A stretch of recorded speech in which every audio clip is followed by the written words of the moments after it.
Regarde l'état où nous sommes trouvés actuellement. Regarde nos situations, Père. Je pleure, Père, de gloire, la solution. Ta soutien, Seigneur. Amen. Amen. Amen. Amen. Amen. Nous sommes dans le même sujet. On a ce qui est aussi ici pour exhorter moi. Je sens que la pensée de Dieu se repose sur ce sujet. La lingo de la maman de moi, tu peux aider le frère Paris, s'il vous plaît. La lingi to bon de la kaka na sujet. Je sens la pensée de Dieu est là. La lingi motonyon soit à se disposer vraiment. À se disposer na motema na ye mobila. Amen, amen. Amen. Nzambe wana bongwanite. Il est le Dieu de miracle. Alingami na ba oyo balingi bato oyo bakoluka Nzambe eza bangwana nde bakomona ye. Tel que tu es venu ici, tu es venu chercher la face de Dieu. Nako c'est un peu pour le bana français na linga la poké c'est un peu pour suwa pe mandam. Nzambe wana lingami na ba oyo balingi. Amen. Donc soki opusa ne pa na Nzambe, Nzambe wana kopusa ne pa na yo. Amen. Amen. Batebi biso que malgré le désert, balobaki na biso te sami ni pas ajouté. Nana le dit okudima victorieux. Amen. Amen. Ici lisusu. Amen. Okokotakana. Amen. Amen. La bakisi lisusu okokota jardin. Amen. Amen. Amen. Amen. Bapesa qui biso là comment qu'ils a qui très important dans l'histoire il y a moto. Bible le dit que Nzamba qui est moto na poussière à mabele et azui ati souffle kati na moto. Souffle wana ya monde moto ememaki caractère divin kati na moto. Amen, amen. Amen. Parce que moto auti na mabele azakinika moto pambelo que comme ici moto Nzambe c'était à cause du souffle de Dieu. Amen. Oya souffle ke kati na moto ya monde moto ememaki gêne ya bonzambe kati na moto. Amen. Ce voilà te benga ma petit Dieu. Et tant que même jeune ya bonzambe kati na moto zamba zuye akotisie na kati na jardin alongoli na désert akotisie na kati na jardin d'Éden. Et na kati na jardin d'Éden nzamba pesie maintenant domination ya biloko nyonso. Amen. Et ce qui wana te nzamba ordonné na ye apesa bakombo na banyama. Alléluia. Amen. Domination sur qui on a été, mais Nzamba Pessier a marqué ba griffe, a marqué ba empreintes. Lion. Bato ba Pessier comme les Nzambé. Les abisso bato. Les ancêtres n'abisso Adam ont Pessier comme wana. Pour dire que tozana domination katina biso. Amen. C'est la vérité. Tant motaï ko sumuka Nzamba bimisi na kati wana bisika désert a bomoni biso bati. C'était à cause du péché. Aluka qui est pas là ta gloire ya Nzambe. Tango adwa na sato akosi mwasi akie kosani kokosa mobali. Mwasi ya liboso Ève akosa maki. Mais mwasi ya mibale o ezali église akoki kokosa mate parce que Adam na biso déjà précédé que akufaki ne kulusu so wala biso mwato kosama ezalite. Amen. Akufaki ne kulusu. Amen, amen. Amen. Ya liboso mwasi motakenda ko découvrir mbuma. Mais ya mibale ona mwasi apusa ni te mais mobali apusa ni pour kangisa makila pour que biso tezala sauvé. Amen. Amen. Amen. Nzambe wana za malamu. Amen. Nzambe wana azaboni. Amen. Babengani Adonai. C'est bazimaki bana. Bakomi maintenant pour vivre désert.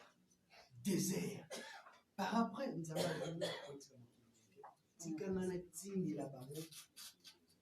Deuxième Adam. Qui est Jésus-Christ de Nazareth. Amen. Deuxième Adam. Qui est Jésus-Christ de Nazareth. Amen. Lorsque cet Adam-là a Titi, Bible le dit, Alati, Mosso, alati enveloppe oyo ezali nzoto ya bato ayokaki nzala lokola ngai na yo asufraki lokola ngai na yo akomaki charpentier alukaki mpe puki alia na mitoki na ye ayokolaki lokola ngai na yo kosala mabaya ifo yokola no eza lolenge moko Jésus Christ ayokola ekomaki na momo moko nzambe amemi ye azwi bateme nzambe amemi ye na désert nasouligne nani eloko moko ya très important ntango Jésus Christ azwi bateme Bible elobi voix elobi likolo pour vous dire que l'eau l'apesalaka nini elobaka. Amen.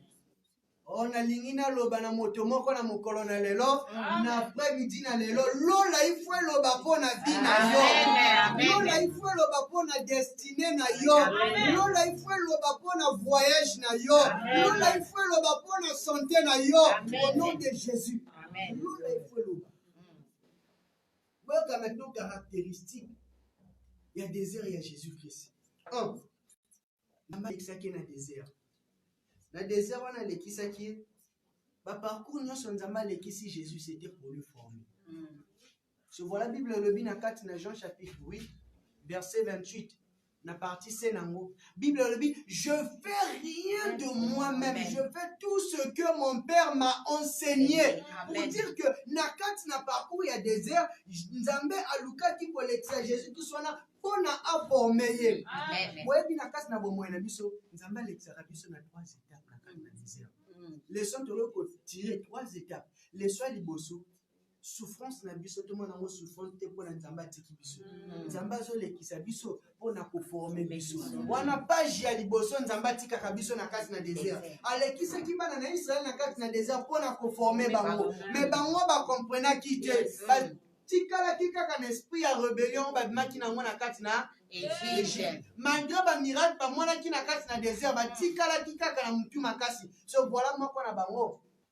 Akota kika na ba kokota kika combien? Mibani. Josué na Caleb. Mais misusu wana basani ni Bakufaki na désert. mais chose étrange, tango ba bimaki na kati na Égypte. Ezalaki na bana mike parce que Josué azalaki déjà quand même jeune. Ezaki na bana misusu babotamaki kuna na nio babimaki na bango. Le reste à savoir le bi bato nyonso o babimaki na bango na Égypte. Donc na bana na asalaki nini? O batikala ki ka Josué na Caleb. Amen amen. Pourquoi? Parce que babimaki n'est pas botombo. Nzamba fa ko bimisa bango tourner bango na 3 jours pour ki basani nini? Bakota. Mais nzamba tiki aboy facilité. Nzamba lekisaka biso na ba moment moko difficile pour kasani enseigner biso. Amen. C'est la vérité. Et deuxième page on nzamba lekisaka biso na désert, page yango eza page ya tentation. Alléluia. Amen. Eza page ya tentation. Au moins son nzamba a formé assis sur formé à lebi. Ah, maintenant, j'ai formation. Il faut indiquer à l'écart maintenant l'étape de la tentation. C'est la raison pour laquelle moi, je suis 9 mois dans l'école. 9 mois dans l'école après la fin de l'année, là-bas, composition, même examen, pour aller dans la classe où les alignes supérieures. Moi aussi, j'ai fait des études.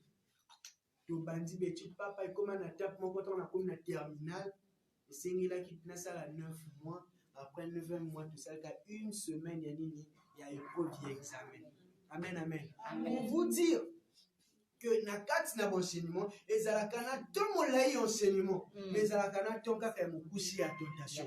Pour nous dire que tentation bon moina biso ezalaka tango moke. Amen, amen. Amen. Ezalaka moke. Na pas moli lisusu nzambe parce que nzamba lobi tentation mon côté on attaque le bosso na bino eleki kondima na bino. Amen. Ça peut on a tellement bolingo. Amen. Atela misi tentation ma pesi biso makasi ya ko surmonter tentation wana. Amen. So voilà Jésus Christ na ekulusu. Tama kenda ko bondela na montagne ya tango ya transfiguration ayoka kibomo. Metema bondela Bible le dit mito kibonga na nani. Après le va na nzambe ni volonté ne ça. Eko kisama. Ayoka kibomo a tentation wana. À cause de la tentation, oh Jésus-Christ a l'équisaki a surmonté la tentation, on a beaucoup fait plus. On a né lycée quoi naïl a ju koleka bakombo Nyonso. afin que au nom de Jésus tout genou doit fléchir. Même le diable doit fléchir devant le nom de Jésus de Les Nazareth. genoux doivent fléchir. Même nos problèmes doivent fléchir. Malobi, tout, il a reçu le nom au-dessus de tout nom. C'est-à-dire le nom de Banju, Ezana Se Yakombona. Yes. Le nom de Kasumbale, c'est Ezana Se Yakombona. Yes. Le nom de la Bible que nous parlons, c'est Ezana Se Yakombona. Yes. Yesuaza Likolo Bakombo Nyonso. Nyonso. Vous savez pourquoi? Parce que na kati na tentation na ye, a surmonté que na tentation na ye. Tango zo lekisa moment d'enseignement, lekisa ngokaka bongo. Na moment de tentation, pratiquez maintenant oyo monaki na formation pour que passer la classe supérieure. Amen, amen, amen, amen, amen. Zamba pambola. Amen. Et troisième page, les page ya gloire. Amen. Eza page ya gloire. Bato oyo bakoteki na Kana, ezalaki nani? Josué na Josué na Caleb. Or, chiffre 2, eza chiffre ya témoignage. Amen. Chiffre 2, eza chiffre ya témoignage. Bato oyo bakokota na Kana, bakokota na témoignage ya souffrance oyo bamonaki na désert. Amen. Amen. Amen. Ce Dieu-là, il est merveilleux. Amen. Désolé qui sa désert, supporter désert. Olali nzala, supporter désert. Kumisa nzambe na nzala olali. Même si olima kena fufu bien aimé, kumisa nzambe. Même si olima pako kauka, kumisa nzambe. Kofinga nzambe te, nzamba yebi. Amen. Eza désert. Nzambe atiki wana pona conseiller yo. Amen. Atiki bongo pona kolakisa que non. Ce que bimika mbala moko tombami okoyeba valeur ya bato te, okoyeba valeur ya souffrance te, okozalaka na yo kaka Bongo. omoni moto akoli na kati na gloire ayeba valeur ya naloba na lingala poke omoni mwana mokonzi ayebi souffrance balibani na lingala pasi ya nzala ayebi yango te. Amen, amen. Amen. Ayebi pasi ya nzala te. Ayebi pasi yotambola makolo na désert te. Ayebi pasi ya koluka mbongo te. Abotami na yango. Ayeba valeur ya bato. Exacte. Au moins moboti na ye abimaki libanda mboka monaki makambo ndenge eleka na libanda ntango azongaki monde adestabilize mboka. Pour vous dire que moto nyonso alekanaka na désert ayebaka valeur ya baninga. Moto nyonso alekanaka na désert ayebaka orgueil te. So voilà David alekanaki na désert na kati na zamba tandis que bandeko na ye baza kosala ye mosala na ezalaki kobatela bibwela papa na ye. Ntango akotaki na royauté David amalani kobina sans koyoka soni. Pourquoi? Parce qu'ayebaki bisika nzamba zuye. Nzamba zuye na paka juma na sepana na motwana. Alobi nzambe pa yebaka paka juma. Azuinga na paka juma. Yetinga ikawa. Nzambe ka yebaka. Babengi yo que non. On a Sidi Moussa. On a Salekuna. Ezamboka. Nzambe pa yebi mboka. Akokotisa yo na Sidi Moussa. Akokotisa yo na royauté. Amen. Ceux qui s'embêtent qui battent au pourquoi pas? Il est le même. Hier, aujourd'hui, éternellement. Il n'a point changé. Il ne changera pas. Il ne changera jamais. Parce qu'il est Dieu. Celui qui n'a pas changé. Pourquoi aussi il va faire dans ma vie? Pourquoi seulement pas moi? Pas moi. Pourquoi n'a pas moi? Bango, à deux fois. Baza kutangisa makila na bato. Pour que bazwa biloko ya minene. Songa na tangisa na makila na bato te. Makila na Yesu eleki na nyonso. Ebanga na ngai. Pona nini kaka souffrance oyo? Tango oza koreconnaître wana oza koloba na Nzambe. Nzambe otika culpabilité. Nzambe kofanda boye te. Akoloba soki na sali te na komona utilité makila ya Yesu te. Comme si makila na Yesu eza trop utile, tikanga na sala nini? Na sala. Je vous dis, nzaka kosala C'est juste question de joie conscience. Makila na Yesu eleki makila ya bato bakufaka. Makila na Yesu eleki makila etangaki na kati na jardin d'Eden. Makila na Yesu eza na valeur. Kaka makila wana. Pe mokolo moko. Pe atango mokie. Eza kolimbisa masumu ya bato kino lelo. Amen. Yoka valeur ya makila wana. Je vous dis bien aimé. Désert osa kolekisa na vie. C'est juste pour un temps. Dieu veut t'enseigner dans ce désert. Dieu veut t'enseigner. Après ce désert, Dieu va te faire passer dans la tentation. Mais je te conseille, bien aimé, nakati épreuve ya tentation. Komitikate le diable à cause. Pour être Jésus-Christ, na tentation na Satan, Satan bemila kili banzambe. Nous devons voir ce qu'on appelle le discernement des esprits. Amen. Le diable, c'était non Jean Zamba qui est là, qui appelle ça, qui a doté qui n'a pas capacité, mon sous, a doté qui n'a pas capacité à comprendre. Il y a même mieux. C'était un ange qui avait la connaissance plus que tous les anges. Ce voilà, quand on pousse n'est pas Nzambe, on pousse n'est pas Nzambe. Amen, amen. Amen. Nzamba pas moula biso. Amen.